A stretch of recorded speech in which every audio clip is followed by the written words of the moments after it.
Hi, everyone. The Adult Reading Roundtable has been dedicated to developing readers' advisory skills and promoting reading for pleasure through public libraries since 1984.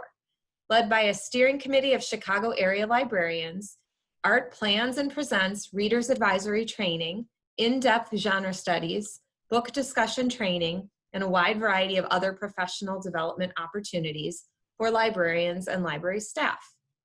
ART is also a creator of the ART Popular Fiction List, a self-evaluative training tool used for testing library staff's readers' advisory knowledge. The latest edition of the list is available to all ART members and to subscribers of Novelist Plus in their Readers Advisory Toolbox. At this point, I'm going to hand the panel over to Becky Spradford, who is the moderator. Thank you for joining us. Thank you so much, Mary Kay. And thank you to ART and Novelist for helping us out today. So this program is one of the many panels for Librarians Day, and this is about summer scares. What we have today is a bunch of people who are part of our Summer Scares program, and I'm going to let everyone introduce themselves and explain sort of what they do as part of this true group effort. But before I do that, I want to remind you that there is a link in the description to the Summer Scares resource page, and let you know real quickly what Summer Scares is. Summer Scares is an initiative by the Horror Writers Association in conjunction with Book Riot, United for Libraries, and this year, Booklist. And we bring basically a vetted list of titles to libraries of books for horror for adult, teen, and middle grade.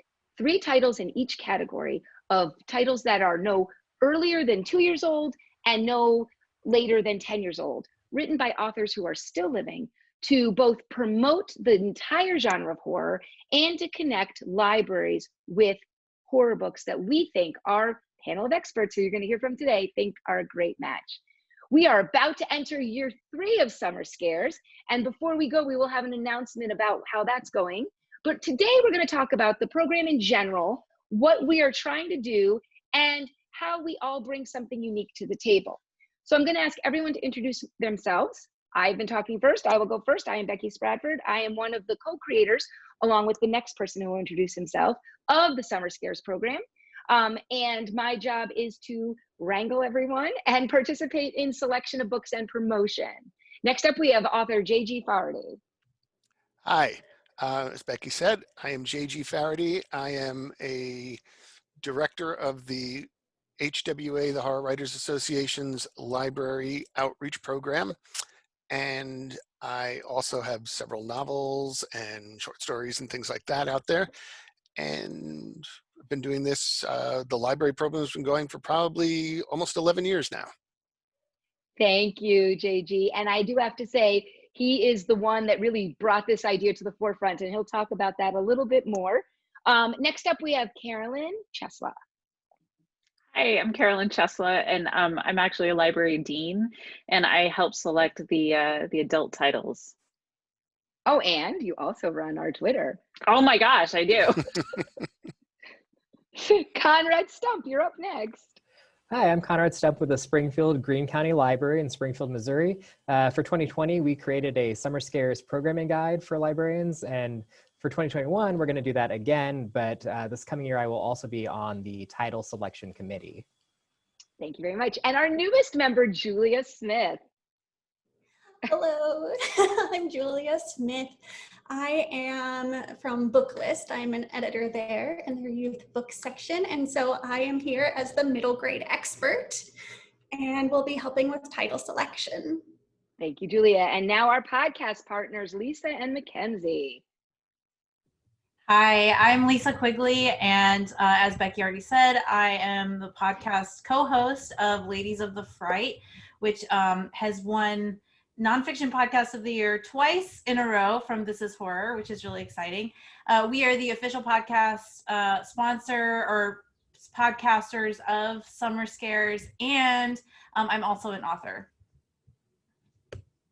Hi, I'm Mackenzie. I am the other part, Mackenzie Kiera. I'm the other part of Ladies of the Fright. And it's just been a true honor to do everything that we've been doing with Summer Scares. Just kind of really the honor. really the honor that we could have asked for our career. And I'm an author as well. My first novella just came out this year. And yeah, thank you very much for having me. Thank you guys. Actually, I am in the current issue, I guess this will be in November, in the October issue of Library Journal, in the second to last page of the Reader Shelf column. I do have some information about Lisa's novella. It's annotated, but I also call out the entire series in which Mackenzie's book also occurs. So you should take a look for that also.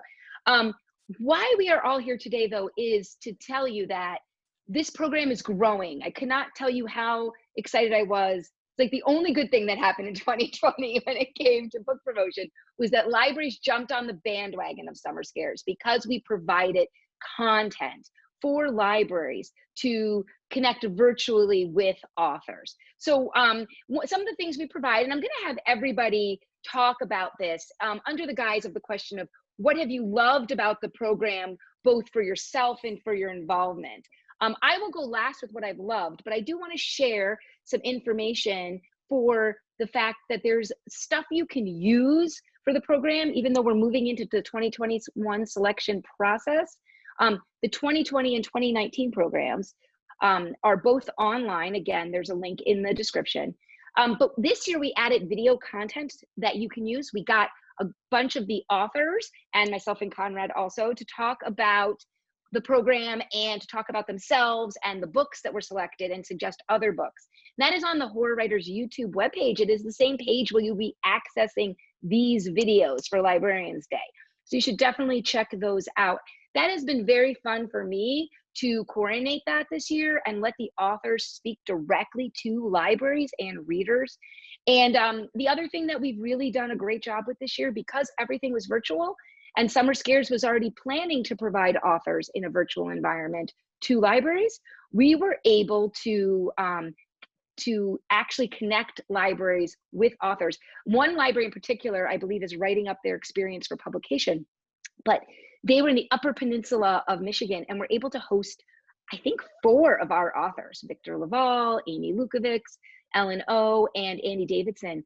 And it was a wonderful experience for them. They could not have done this without our help. So we really appreciate that. Another way we've done a really good job connecting our authors with libraries, I think, is through Lisa and Mackenzie's podcast. So if you guys would like to go first and talk about what you've loved about the program yourselves and what you're glad that you've been able to share, because one of the things I've liked about our partnership with you is each year you did not just repeat the same programming. You've highlighted Summer Scares in many different ways. Yeah, that's actually funny you mentioned that, because that's something that we talked about when we were planning for this year, because I believe last year we talked to the liaisons for each category. Yeah, Carolyn was on your podcast. Yeah, Carolyn was on, and we had Kiera and I'm drawing Kelly Jensen. Kelly, and then we also recapped with you and Konrad later in the year, which was really fun. But when we were talking about what we wanted to do this year, we were like, well, we don't want to just do the same thing because we already did that. And so this year we did kind of like a roundtable discussion with each of the authors in each category, which was really, really cool to do. And then, you know, we're going to start brainstorming for next year because I think it'd be really fun to shake it up again. But yeah, what I really love about it is just, you know, for me personally, growing up, the library was always such a special place, and especially summer reading is really important to me. And what I think is really cool about this program is that it offers this kind of almost like family experience in a way. And either it could be a family who already loves horror and it gives them this really fun thing to do together, or even, you know, maybe just something exciting and fun for the whole family to dip their toes into together. I think that's been a really cool thing. And, you know, it's been really fun to hear the different perspectives,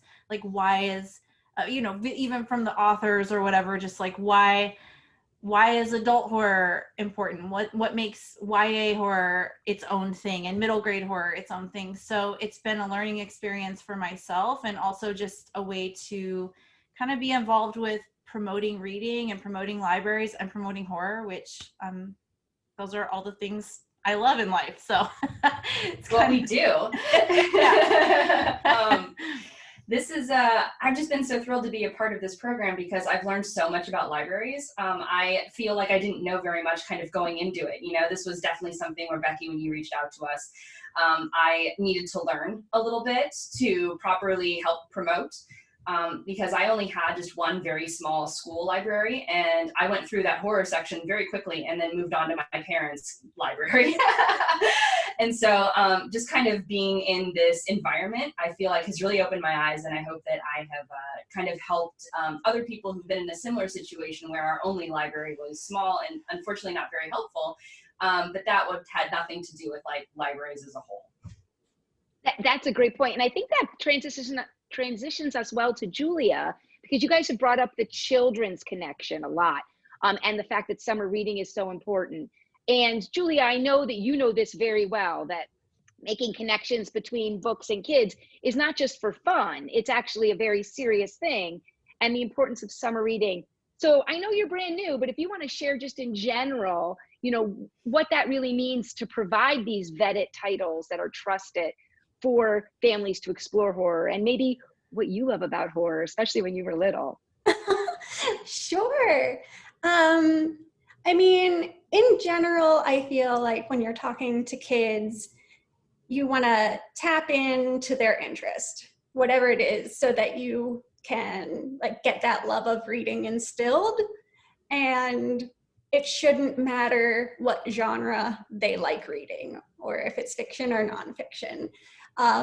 But I know some parents might step back a little bit if you're like, here's horror for your child. But it is much more of a, like that term is kind of loaded. I think when you are talking to younger kids, it's more the spooky stories, a ghost story or a campfire story. And, you know, those little thrills.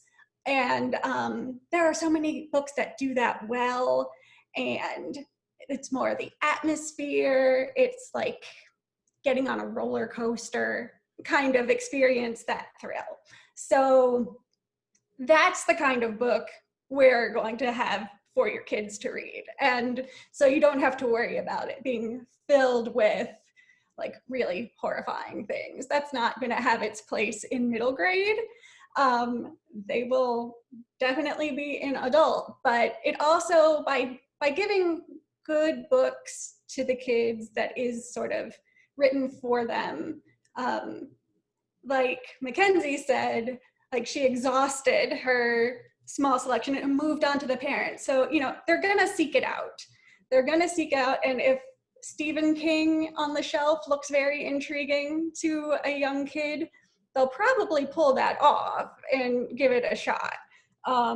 So this is sort of being like, hey, maybe try this one instead, that's written for you, and it'll have a lot more that resonates with them. So that's sort of where I am on it. I grew up reading not a ton of horror, but like I loved what I did and I remember them all. Like the Dollhouse Murders is one that was like the very first one that scared me a lot. And the Are You Afraid of the Dark books, of course.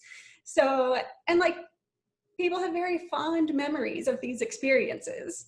So that's speaking of Are You Afraid of the Dark, I'm going to do a shout out to a horror writers. Don't turn out the lights. It might be backwards. This is the update to Scary Stories to Tell in the Dark that was just published as a tribute to Alvin Schwartz, and it is presented by the Horror Writers Association. So I actually have a copy of this book. It's literally right next to my copy of Scary Stories to Tell in the Dark. Yes. And I think that's a really important point. The kids are going to seek those out. And I do want to stress to library workers, that's a really important thing.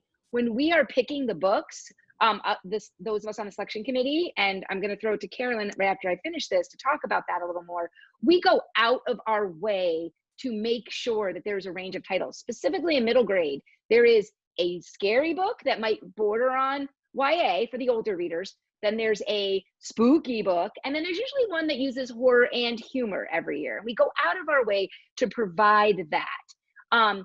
Konrad will talk more about context and how we place all the books in context. But Carolyn, if you want to talk a little more about how we choose the books, since you've been involved since the start, and how the back and forth goes. I should mention we always work with a spokesperson. We're going to announce that spokesperson at the end for next year. But last year it was Stephen Graham Jones, and the year before it was Grady Hendrix.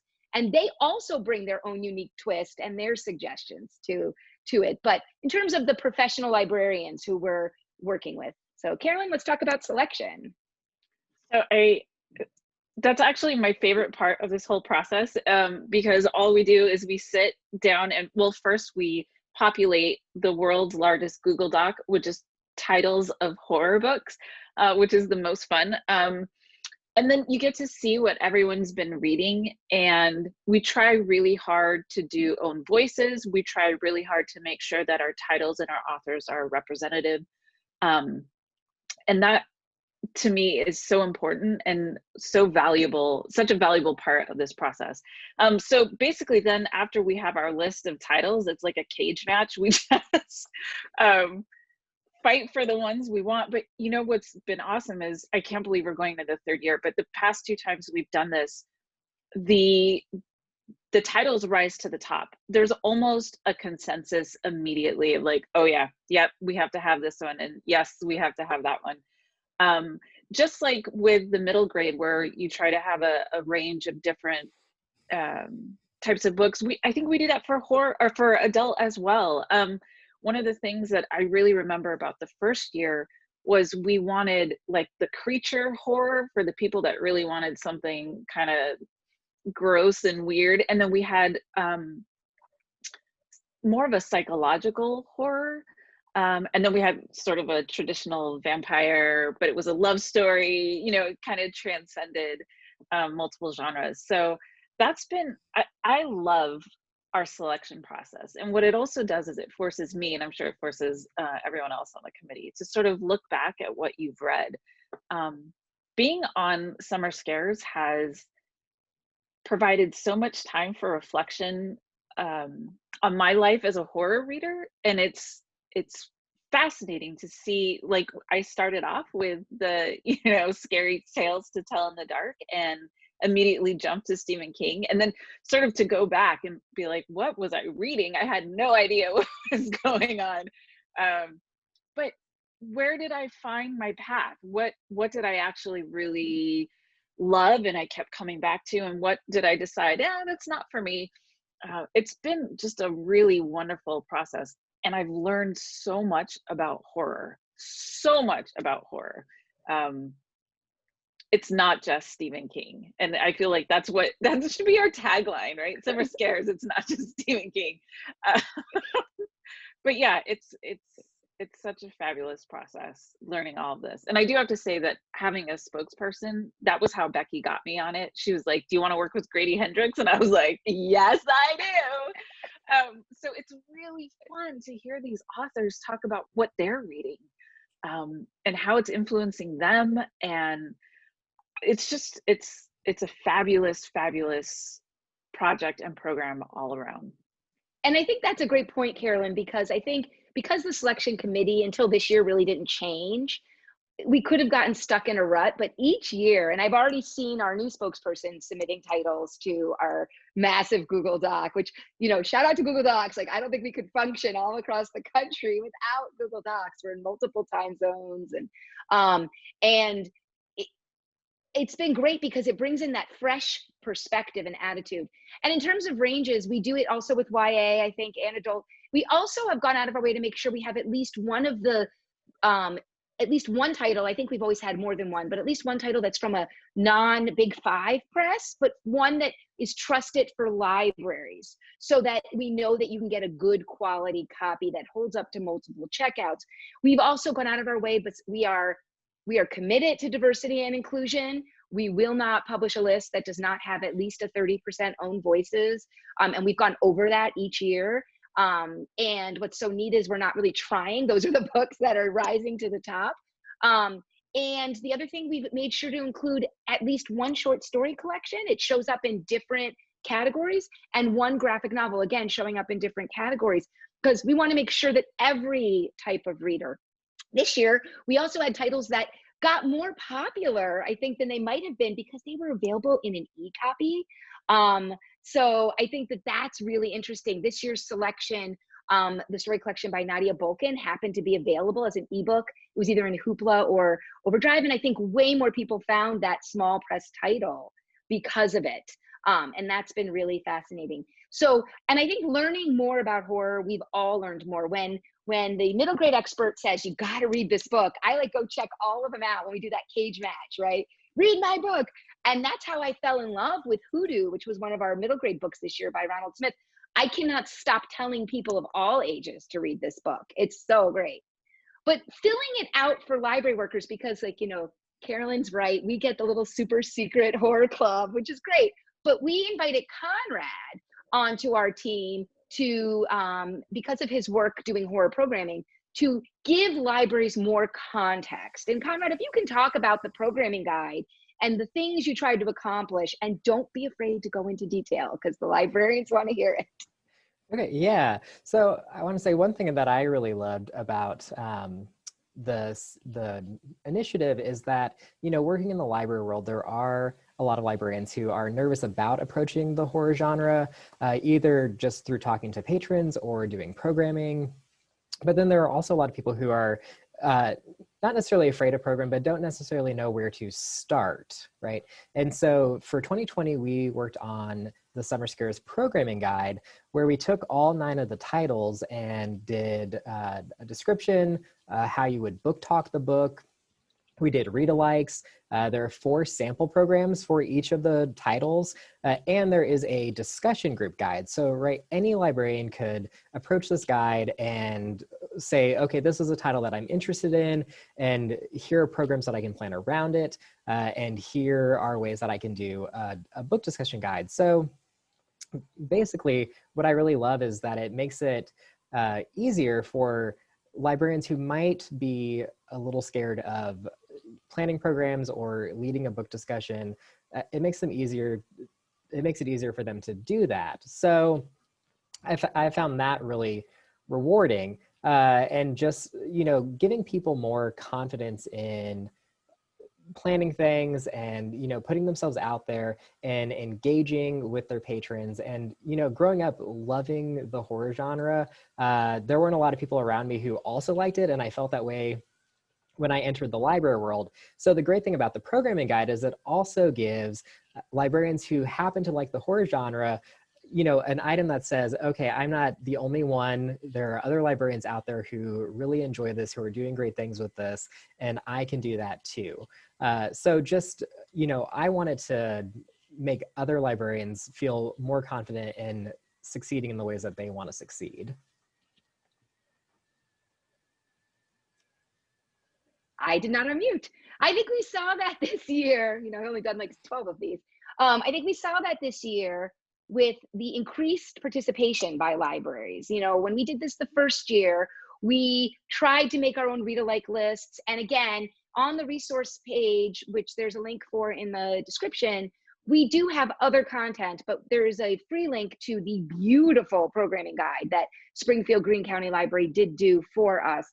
You can print it out for free, and the read-alikes are there, summaries of every book, all the information you really would need. We saw people take that and run with it in a way that they didn't before, because in year one, we got a lot of, we need more read-alike lists, we need more. And we did try to provide those through our partners. And you will see that going forward in 2021 also. Book List and Book Riot, and the Horror Writers page and my page, we will all have, and Summer Scares on Twitter, we will have links going out all the time to information. But what we really want from you, and I'm going to throw it up over to Jg Faraday in a second about library programs for HWA in general. But before I forget, I want to mention, if you use the Summer Scares program, or if you're thinking of using it, check it out. And then in the comments here on this program, on this video, let us know things you'd want us to do, because this will give Lisa and Mackenzie ideas about what to do. It will give Julie ideas about things for book list, for special features, and it will definitely help Konrad plan. And if there's certain types of books you really see your kids gravitating to, feel free to even suggest titles to us, because we are in the month of November when you're watching this. That's when we're at the thick of filling out that monster list. and getting ready for our cage match. So get your voices in there. We want to hear from all of you. And speaking of hearing from all of you, that's what JG does with the horror writers for, like you were saying, for over 10 years, is trying to connect libraries and the Horror Writers Association together. So if you want to talk about all of the different initiatives that are offered, that would be great. Yeah, well, the program started way back in 2011. I worked with a couple of people and on some different projects, and in talking about, presentations and things like that, we realized that horror writers were woefully underrepresented at libraries, not only in terms of getting to the libraries to do presentations or readings or programming, but also just having books on the shelves. There were the best sellers and maybe a few classics, but that was really it. There's hundreds and hundreds and hundreds of horror writers, and the libraries didn't know about them. So I established the library and literacy program. That's what we originally called it, because we had several goals. One was to get our members in front of librarians so that they knew about us, not only the Horror Writers Association, but also the book titles. And two was to promote horror as a tool for the libraries to use to get more people to read. Horror is the #1 genre for readers under 25, especially teenagers and kids. They just love it. And I was speaking several years ago to somebody at the National Library of Congress or something like that, I forget, at a convention. And they had said that at 23 or 24, almost 70% of people stop reading fiction. And I went insane when I heard that. I said, we need to change that. And the only way you can change it for the adults is to keep the kids more interested in reading and to get them reading so that they stay with it. So that's what started the whole library initiative. And we began by creating a database so that libraries could access writers and say, oh, these writers are in our areas. They can come in and do presentations or programming for us. And at the same time, the writers could find out what libraries around them were looking for that sort of thing. So it started to snowball a little bit. We began doing events at the American Library Association annual convention and winter convention. And then, was it about 4 years ago, Becky and I met, and I was telling her about this, and she said, oh, maybe we could do some kind of summer reading program, and we kind of ran with it. So now that's become an integral part, not only of our library programming for the HWA, but also our annual StokerCon, where we run Librarians Day. And we get people from the Summer Scares panels to come in and give presentations. It's open. I don't remember how many librarians we had last year. It was like 100 and something, I think, that showed up. And publishers come and give book giveaways, and several of the authors who are on the Summer Scares lists will come in and do presentations. So it's really built over the years. It's gained momentum so that now libraries all over the country not only are learning about the horror writers, but they're getting involved in all this programming, which in turn is bringing more people into the libraries.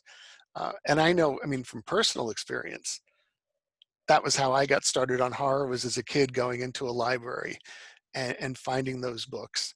And now to see that happening, every year, more and more kids, more and more adults too, because we do work with the adults to get them reading more.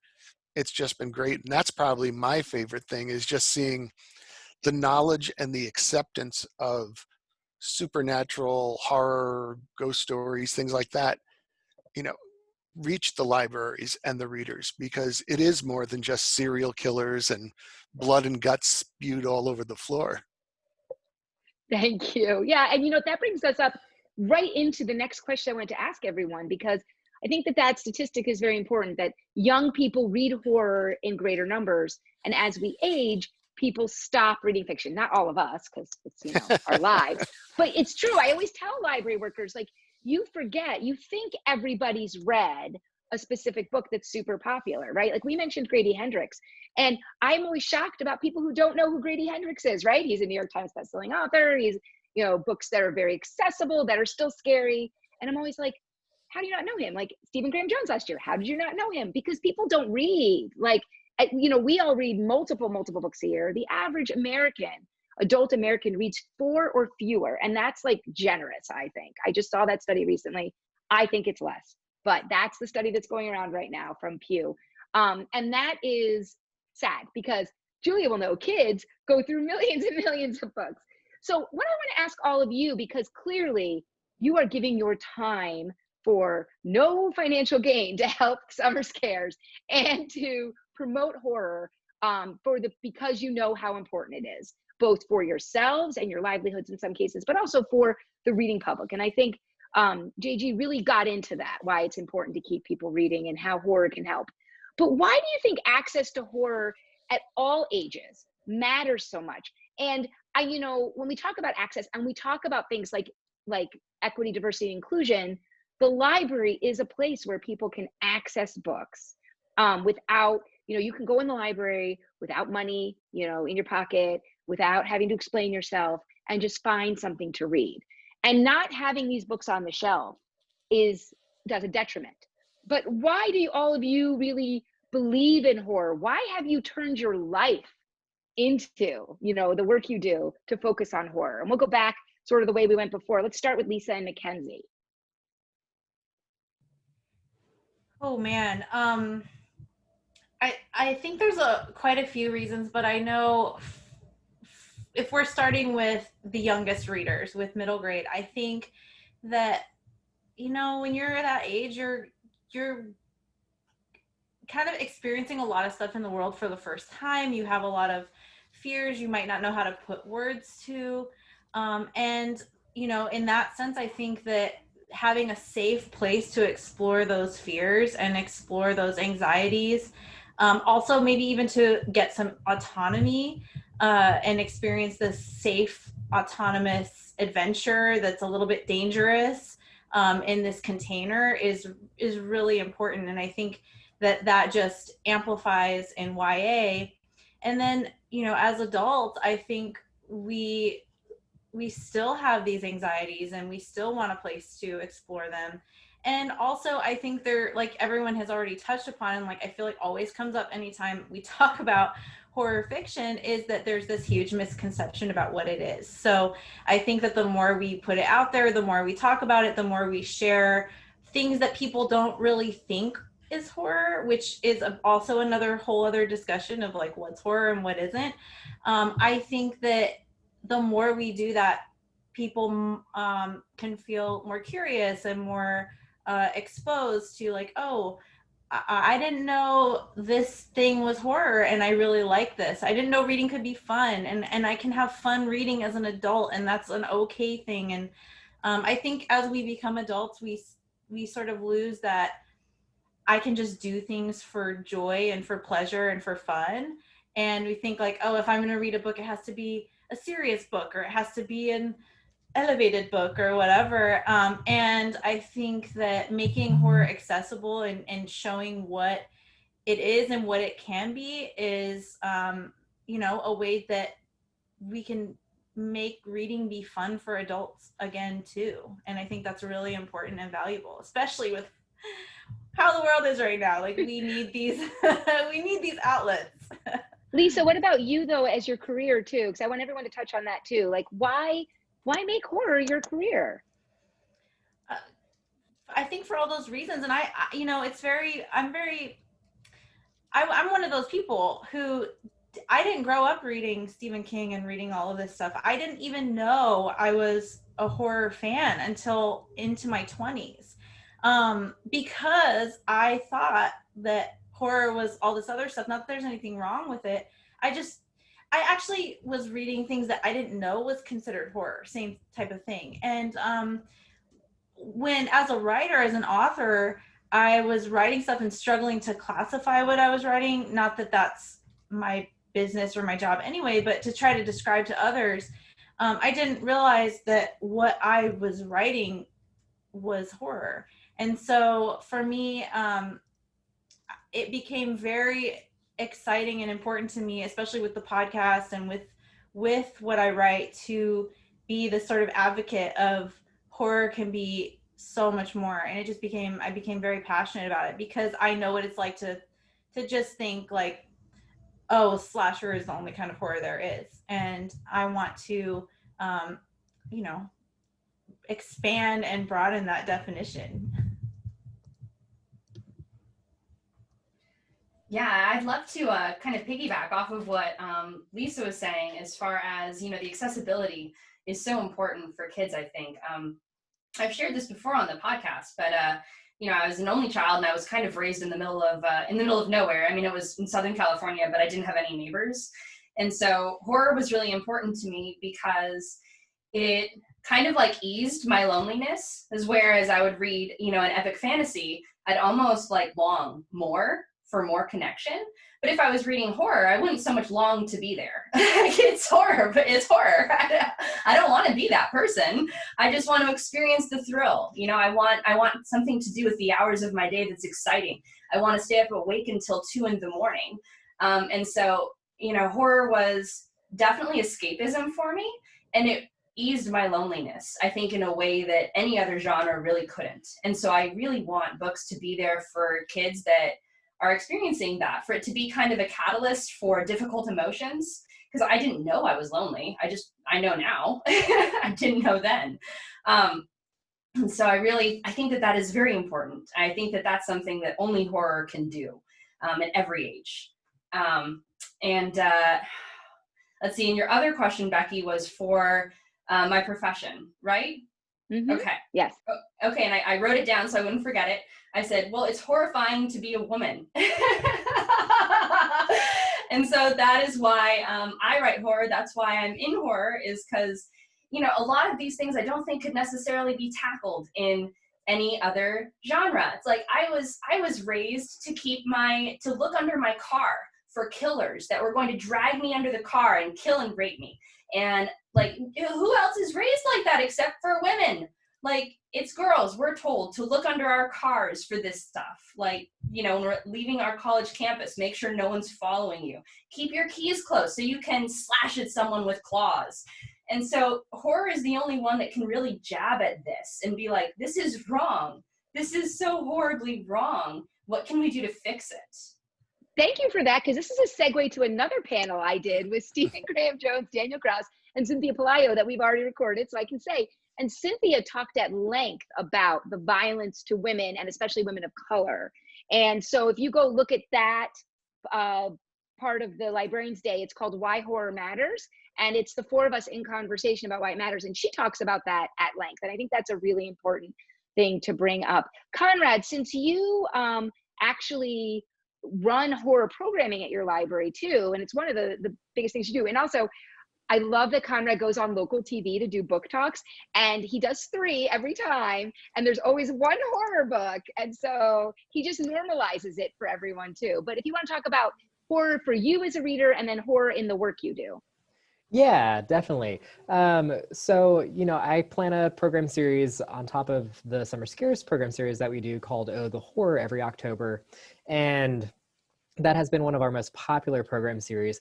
And so it really, allows people to engage with these emotions, which is what I think is so important about the genre in general, right? Life is scary. The world is scary. It's also really great, but it's scary at times. And so it provides this kind of safe space for people to explore these emotions and to explore these kind of things in the real world that they're dealing with, while also kind of escaping into this fun, adrenaline-filled, place. And so one thing that's really cool, I think that we've done this year, and why horror is so important for people, we've planned a program series. Our Oh, the Horror for the fall is all around Lovecraft, his racism, and how authors of color and women are kind of reimagining that, or just authors in general are sort of reckoning with that racist history of Lovecraft's, and expanding that mythos to be more inclusive. So we're going to have Victor Laval, who will talk about the Ballot of Black Tom. We're going to have Matt Ruff for Lovecraft Country, and we're going to have P. Jelly Clark to talk about Ring Shout. So, and, you know, talking about the programming guide, one thing I really love about it is that, you know, the programs and the book discussions and everything are not just limited to the summer. You can use those any time of the year, any year. So I took 2 of my ideas for Victor Laval and the Ballot of Black Tom and have used those for October. So the discussion that we're doing with him is based on what's in the programming guide. And then I also planned a virtual escape room called Escape Lovecraft's Library, which is in the programming guide. So, right, you can use that any time of the year. But I'm really excited for these discussions with these authors because, you know, it's difficult, especially for librarians who work in a very white field, to approach topics of race or misogyny or anything that's sort of, you know, a hot button issue. But what horror does to me is it allows you to approach it in a way where people can sort of think and analyze it, but you can also sort of add that pop culture element so it doesn't have to feel so heavy-handed. I think that horror just provides people that space to explore these things without having to overanalyze it, right? It can sort of sink in and they can process that, but it's not heavy-handed. And I think that's really important for especially engaging with the public, right? Because if you have a program that's just called, you know, racism, then that's not going to attract people the same way that it would sort of something that includes pop culture. And so you'll reach more people that way. And I agree. I think horror is probably really the only genre that can do that. It just allows for so much. That's a great point. Carolyn, what about you? Because horror isn't actually part of your job, but you can make it part. And I know that you've talked about working with community college students, that it's a way to get them excited for reading. So if you could share some of the why you think it's so important that people have access to horror, and maybe specifically with your community college students. Sure. I've been taking notes this whole time while everyone's talking, and I agree with everyone.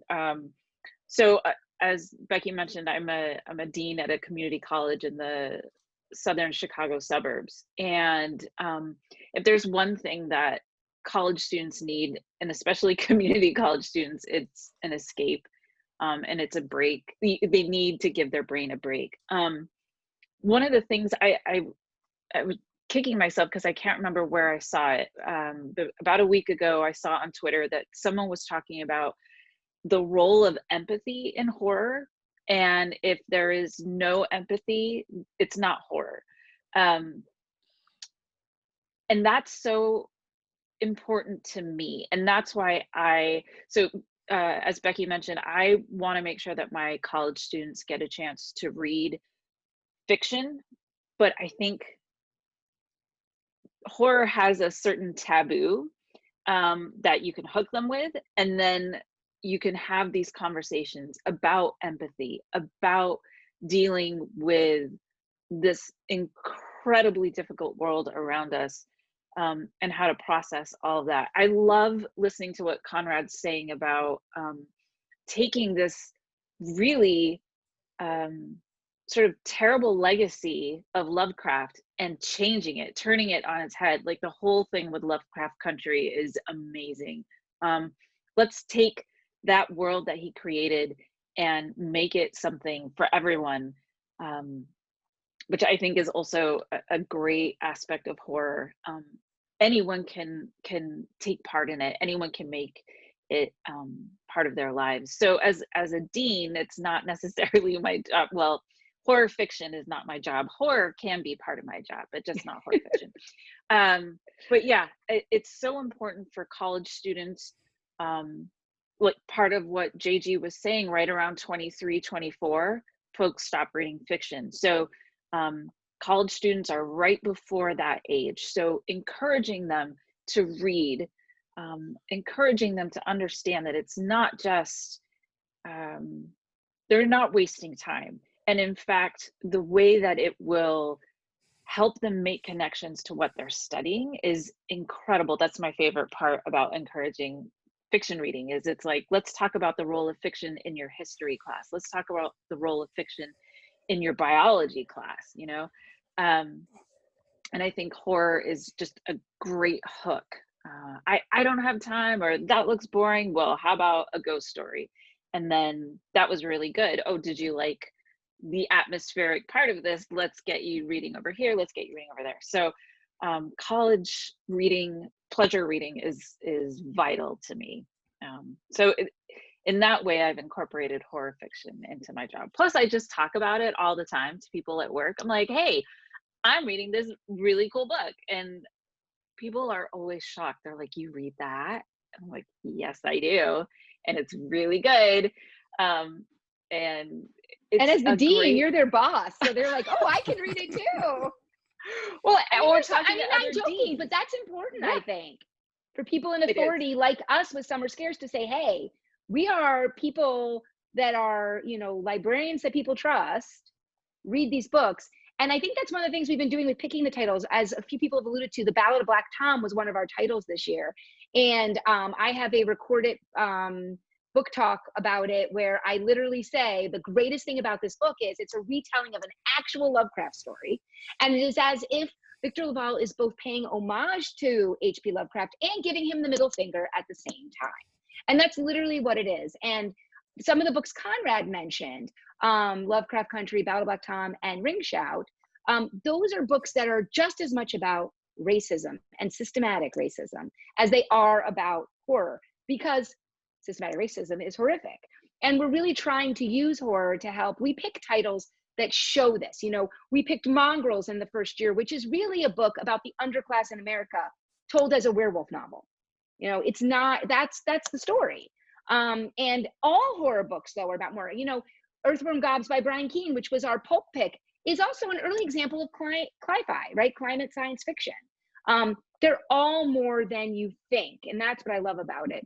We're gonna have Julia talk about why access to horror at all ages matters too, because your job is getting access to it by telling, you know, getting those books in Booklist, which is one of the biggest resources libraries use to add titles to their collections. It's really important. Yeah, I mean, one of our guiding principles, I think, for selection and reviewing books is, you know, not necessarily is it going to be the bestseller or the number one, but like, is there an audience for this book? Is someone out there who will want this book? And if the answer is yes, then it deserves a review. So that's sort of underlying what we do. And then, as I said before, just getting to people's interests and where their heart is and their passions are. And everyone has been mentioning such great things about, I don't know, they're sort of empowering reads too, with like all of these dangers that are out there in the world and confronting the unknown. And when you're a kid, like there's so much you don't know and the world is extra huge. And so you get to maybe be the hero in these stories. And a lot of times they're the underdog kids, they're the nerdier ones. And so that's important, seeing that they can take control and be important in their lives. And we're also seeing so many more own voices stories coming up. And especially if they're tapped into different mythologies, because kids love myths. And every culture has those in their own ghost stories, and they're just not as widely told here. And that's starting to change, especially with the Rick Riordan Presents imprint, but not just for him. So we're getting more of the Latinx myths and all of those, and everyone is interested, everyone loves them. And so I'm excited to see what more we're going to be getting out of horror, but it just opens your eyes to different parts of the world, and you can see commonalities and also just really unique, interesting things. And so I think that's important, to have a bigger perspective on the world where you're living. And it also can highlight kind of inner complexity of character. And it really came when we were working on a feature a year or two ago that was just sort of a fun pitting different supernatural type villains or monsters against each other from different books, and like who would win if like this dark witch went up against a vampire from this story, that kind of thing. And it ended up being much more YA focused. And at first we were going to open it up to everyone, but every time I looked at monsters in middle grade, nearly every time they ended up being good.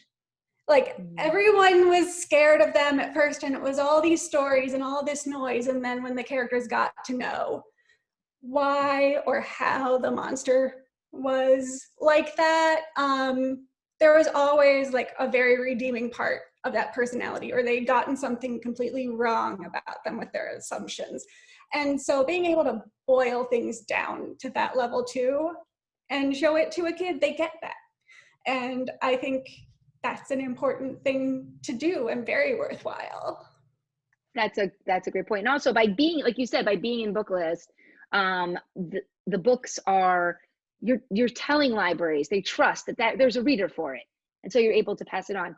I want to finish up this question with JG, because you've actually done work with your local library, sort of taking the kids' interest in horror and turning it into like actionable things, which I think the librarians would love to hear about. Yeah, one of the things that I've been doing for several years is going to several of our local libraries and doing teen writing programs. And it's all about genre fiction. And usually you will get anywhere from 5 to 10 teens, and I try and keep it, let's say, between the ages of 13 and 18, because I try to talk up to them rather than talk down to them. And I think that below that, parents might get upset with a little of the things that we discuss, because one of the first things I realized, I sat down, the first time I ever taught this, and I said, okay, this is going to be about genre fiction, so we're going to focus on horror and science fiction and fantasy. And I said, what I want you to do, you've got, an hour, we're going to work on prompts. So, here's a little bucket of prompts, pull one out and give me 3 paragraphs on it. And the first one I got back, and they had like 15 minutes to do it, and then we discussed them. The first one I got back was about a young girl going into a haunted house with her girlfriend and being attacked by a monster, and they had to kill it, and they had to chop its head off and all that. And I'm looking at, and the girl was 14 years old that wrote this. And I said, okay, no holds barred now. We can talk about anything. And they love it. Really, it opened things up for them. And some of the stuff that they write back was just astounding. I've worked with a library group in the area, and every year they go around to all the schools and they say, okay, we're going to have this contest. You can submit poetry or fiction, and a team of librarians from all the different libraries in the county is going to pick the top 60 entries, and they're going to publish them. And then myself and 2 other writers from the area, we serve as the editors. We edit all the stories and turn those in, and then it gets put together into the book. And then we have, a big party at the end of the year to announce the publication, and we sign the books, and all the parents are there. And some of the stuff I have read is just amazing. I mean, the ideas that the kids are coming up with are a lot better than half of the things that I read from professional writers. And like, wow, I wish I still had that kind of imagination. So that's the whole purpose of our library program, is really to promote that. And going back to what a couple of the other panelists have been saying, in terms of why they got started reading horror, why they promote it, why they're still into it after all these years. I did a presentation for a writing seminar earlier this year, and it was, my part of it was, horror is the building block of all genre fiction. Without horror, you could not have anything else. And people would say, oh, well, you know, what about mysteries? What about romance? Things like that. They all got their start through horror. And there's a little bit that remains in there, because when you really break it down, and this is why I think not only all of us here, but all of the kids and so many other people enjoy reading it, is it's the most fundamental thing. It doesn't necessarily mean supernatural horror, that you're scared of a monster or afraid of the dark even. You could be afraid of losing a loved one. You could be afraid of losing your significant other to a different person. You could be afraid of all these things.